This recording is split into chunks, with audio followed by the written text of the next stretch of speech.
Quand on traverse le désert de la haine, alors un seul conseil pour vous, c'est de consulter l'intelligence divine et vous vous comporterez comme Joseph.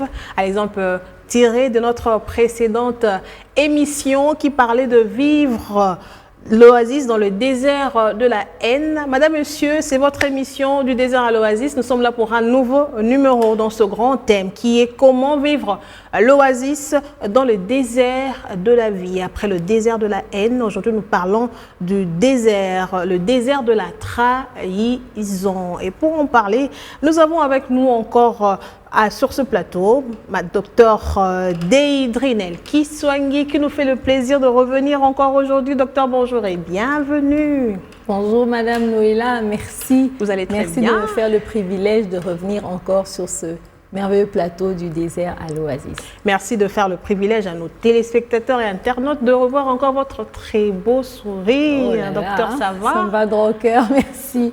Oui, ça va très bien, Dieu nous fait grâce, ça va. Je l'ai dit tout à l'heure, avec vous, nous parlons aujourd'hui de vivre l'oasis dans le désert de la trahison. Parlons de ce désert de la trahison, docteur. Qu'est-ce qu'on peut comprendre de ce désert de la trahison après le désert de la haine, bien sûr? Okay. Alors la trahison est définie comme une rupture de confiance, de loyauté ou d'un engagement pris envers une personne ou encore envers des principes. Et la trahison est souvent décrite comme un coup de poignard dans le dos. On parle souvent de coup de poignard dans le dos. Oui, généralement pour illustrer la trahison. Effectivement. On montre toujours, oui. Donc c'est cette surprise en fait. On s'y attendait pas. On avait placé la confiance, donc on ferme les yeux et puis brusquement on nous poignarde dans le dos. C'est ça en fait la trahison. Et elle peut s'exprimer de plusieurs manières. Il y a des actes de trahison, par exemple. La tromperie, vous savez, dans un cadre, par exemple, d'un couple marié, on peut avoir des infidélités. Des infidélités, effectivement, le manque de loyauté, le fait de briser un secret, de révéler le secret de quelqu'un à un tierce. Voilà un peu les quelques façons dont la trahison peut se manifester. Et la trahison ne se vit pas de la même manière chez tout le monde, hein? Non, ça dépend. Ça dépend parce que quand on parle de trahison, le mot qui est caché derrière, c'est le mot confiance. Et dans le mot confiance, on voit aussi le degré des relations qu'il y a entre les personnes. Donc, quand la confiance est très, très élevée, alors la trahison fait plus mal.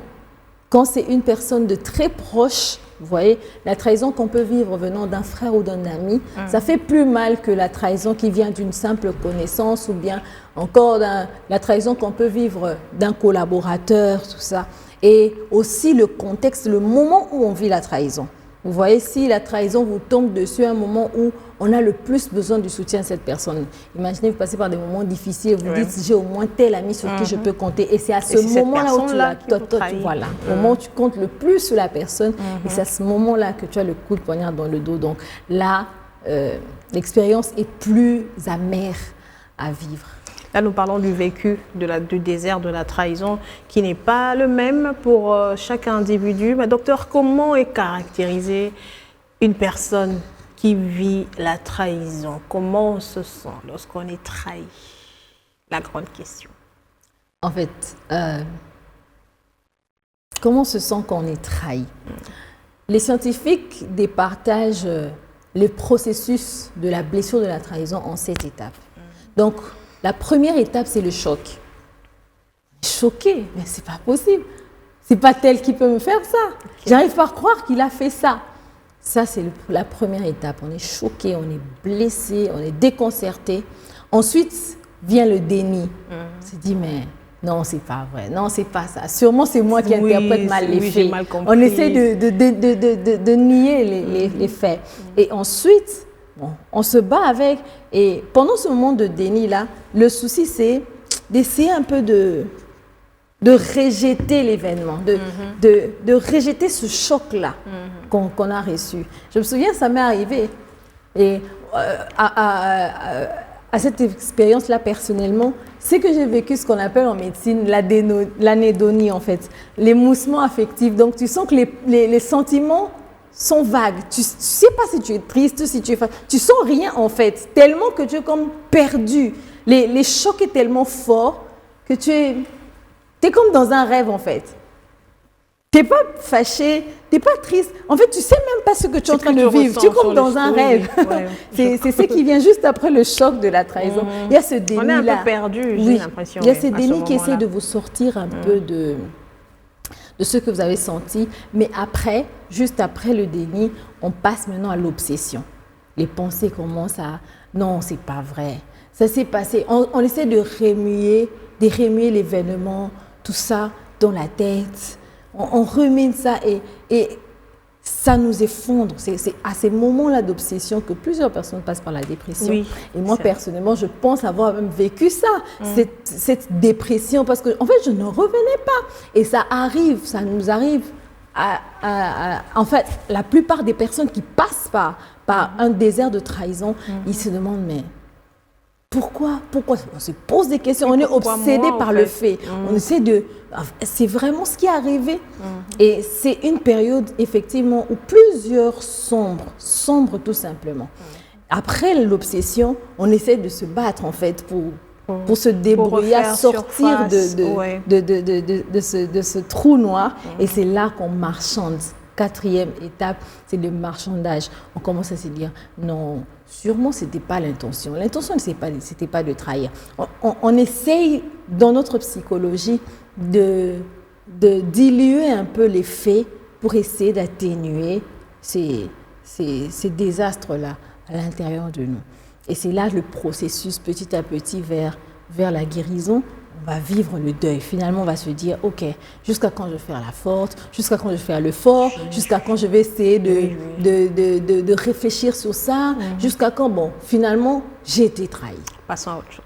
Oui, j'ai été trahi. Et on se met à pleurer, on se met maintenant finalement à dire, à défouler en fait cette douleur-là qu'on essaye de lutter avec pendant tous ces processus du déni, du marchandage et tout. Et le deuil va maintenant laisser la place à l'acceptation. L'acceptation qui sera cette cinquième étape où on se dit, OK, c'est bon. On a vraiment été trahi. J'ai été trahi. Il a vraiment fait. Voilà. Il ou elle l'a vraiment fait. Et c'est là qu'on passe maintenant au rétablissement. Et dans le rétablissement, c'est là qu'on essaye de se relever de cette blessure, de sortir de ce désert. Oh là là, c'est quand même très long de reconnaître, de caractériser une personne qui veut au fait sortir de cette étape. C'est pas facile, ça demande de l'accompagnement, beaucoup de soutien, en tout cas que les seigneurs aident nos bien-aimés qui se retrouvent dans cette émission où nous parlons ensemble avec Dr Deidrinel Kiswangi de comment de vivre l'oasis dans le désert de la trahison. Vous avez été trahi, vous souffrez de la trahison de quelqu'un, vous êtes là en train de vous débattre comment sortir de cette situation. Et bien, je vous invite à suivre cette émission. Nous en parlons encore avec notre invité, Dr Deidrinel. Quelles sont les causes de la trahison? J'aimerais quand même savoir pourquoi ça peut tenter à quelqu'un, ton proche, celui sur qui tu comptes, qui se réveille un bon matin et qui se disent, bon voilà, pouf, j'ai fait quelque chose et là tu te sens trahi. Qu'est-ce qui cause les trahisons? Alors, merci pour cette question. Parmi les causes de la trahison, il y a plusieurs causes des trahisons. Et d'ailleurs, j'aimerais, en partant de certains faits, certains exemples, expliquer certaines causes qui peuvent avoir lieu. Et parmi les causes principales, il y a par exemple cette peur d'être rejeté par la société ou la communauté. Vous voyez quelqu'un qui est avec son ami, mais cet ami en ce moment-là précis n'est pas accepté, n'est pas apprécié par un groupe de gens. Et on se dit, si je m'affiche de son côté, mais moi aussi je serai rejetée. Alors je choisis de trahir l'amitié, de trahir la relation, de trahir cet engagement avec la personne et on se montre déloyal. C'est ce qui est arrivé à Jésus quand Pierre se dit, mais ici, le gars il est lié, on me demande, tu le connais? Il dit, non, oh, mais je ne l'ai jamais connu. Donc, ici, je ne veux pas subir la même chose. La peur, en fait, c'est ce qui a poussé Et ça arrive que plusieurs personnes trahissent parce qu'ils n'ont pas le courage de se tenir à côté de leurs proches, de rester loyal dans les moments difficiles, dans certaines situations. Ça, c'est l'une des causes, par exemple. Et la plus grande, je pense, d'ailleurs. Oui. Et bien sûr, il y a aussi l'hypocrisie. Vous savez, il y a des personnes qui n'ont pas été toujours ce qu'on a toujours cru dès le départ. Et c'est un certain niveau de confiance qu'en fait, on se rend compte que aïe, j'aurais pas dû lui donner la confiance pour cette situation ou pour cet aspect des choses. J'ai trop surestimé en fait la relation. Et malheureusement, c'est quand le masque tombe, c'est la trahison qui fait tomber les masques, on se dit oh là là, dans tout ce temps, c'était quelqu'un qui déjà était en train de mûrir quelque chose de contraire à ce que je pensais. Wow. Voilà. Comme qui dirait, il y a une phrase qui me vient à l'esprit lorsque vous parlez de tout ça là, comme on le dit dans le commun du quotidien des quinoa, bien sûr, on dit moto akamoto. Voilà. Pour ceux qui nous suivent par nos réseaux sociaux, qui ne savent pas ce que ça veut dire, je fais quoi la traduction littérale, hein? Oui. L'homme reste l'homme. Effectivement. Bref. Docteur Deidrinel, comment vivre l'oasis dans le désert de la trahison? C'est la grande question pour nos bien-aimés qui se sont retrouvés aujourd'hui à travers cette émission. Le sujet le touche particulièrement. Il se pose la question, oui, vous avez commencé par définir la trahison, comment reconnaître la trahison, d'accord, dites-nous maintenant comment vivre dans l'oasis de la trahison. Alors, pour vivre dans l'oasis de la trahison, comment vivre l'oasis dans le désert? Comment vivre l'oasis dans le désert de la trahison? Voilà. Il faut tout simplement commencer par certaines étapes du processus de la blessure même. Oui. On trouve même la guérison dans ce chemin-là. Parce que c'est vrai qu'on est choqué tout naturellement, on dénie, et puis après un moment on est obsédé. On en perd même le sommeil, mais après, il ne faut pas rester là. Il faut faire un pas. Il faut faire son deuil. Première étape. C'est très important. Et la première étape alors? C'est très, très important parce que si on ne se défoule pas, parfois on est rongé de l'intérieur. Et il y a deux façons de se défouler. Soit, pour certains, c'est de se venger, c'est de réagir, c'est de chercher la personne. Comment tu as pu faire ça? D'autres même de s'enivrer. Voilà, de s'enivrer. Mais il y a aussi ces meilleurs chemins que moi je propose. Je vous rappelle toujours qu'en tant qu'enfant de Dieu, je ne pourrais que vous proposer ce que moi j'ai appris dans la marche chrétienne. Et je pense que les meilleures solutions se trouvent dans cette communion qu'on a avec Dieu. Il faut savoir se défouler, il faut en parler à Dieu. Dieu, ce n'est pas un être lointain, il faut lui dire, je suis blessé, tel, voilà ce qui s'est passé, je suis trahi. Mais après, Dieu n'est pas visible. Et puis, Dieu se montre, sa proximité envers nous se montre par les humains qu'il a mis autour de nous. Et il y a des humains, justement, scientifiquement parlant, par exemple, il y a des personnes qui ont été formées pour accompagner les gens dans ces genres de blessures qui touchent la psychologie, l'âme, qui touchent l'intérieur. Et les psychothérapeutes sont là. Donc on peut voir un psychothérapeute en parler, se défouler, et ça baisse un peu cette pression-là et ça raccourcit le processus. Et on peut aussi voir un homme de Dieu, pourquoi pas? Les pasteurs, les serviteurs de Dieu, ils sont aussi là pour nous accompagner dans ce genre de blessures. Et s'ils sont très lointains, mais on peut toujours partager avec un ami, on peut toujours partager avec quelqu'un autour de nous. Plusieurs personnes aujourd'hui dans notre société sombrent dans la dépression, les gens se suicident, les gens n'arrivent pas à s'en sortir parce qu'ils ne partagent pas. Et voilà l'une des façons dont on peut vivre l'oasis. Et aussi, il faut réajuster ses attentes et sa confiance.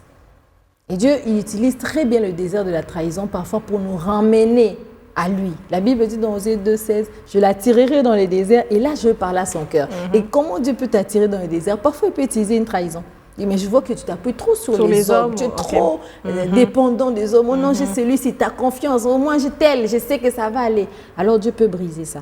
Et c'est une occasion pour nous de réajuster. Et quand on réajuste, on se dit, comme vous avez dit, l'homme est faillible. Et parfois, il est maladroit. Parfois, c'est involontairement qu'il ne sait même pas qu'il a trahi. C'est inconsciemment. Alors là, on commence à guérir.